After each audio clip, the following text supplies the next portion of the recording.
So here we are on a wet, warm summer night in downtown Hagerstown, Maryland. All right. When I first started these, one of the things I'd mentioned that I was going to do was, I need to get comfortable. All right.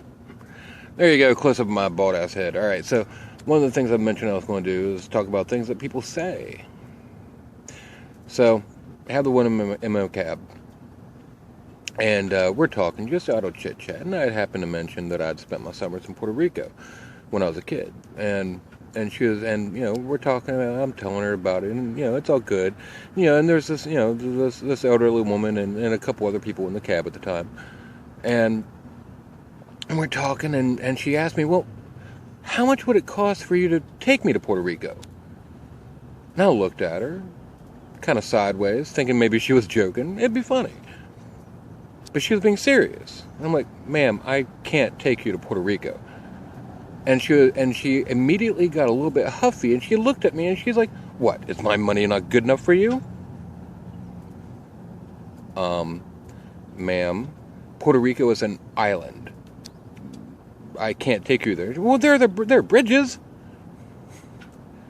No, ma'am, there are no bridges to Puerto Rico.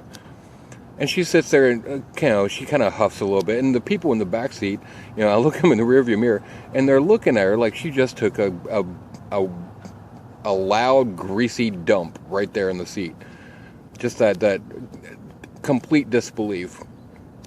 And I finally pull up, and I'm getting up to where I'm dropping her off at, and I'm collecting my fare. And she looks at me, and she says, well, could you take me to L.A.? That way I could just catch a quick flight to Puerto Rico.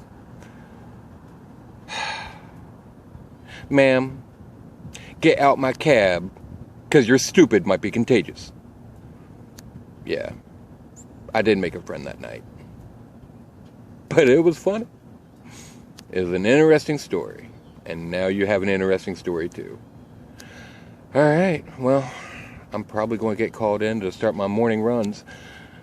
David, hey buddy, I love you.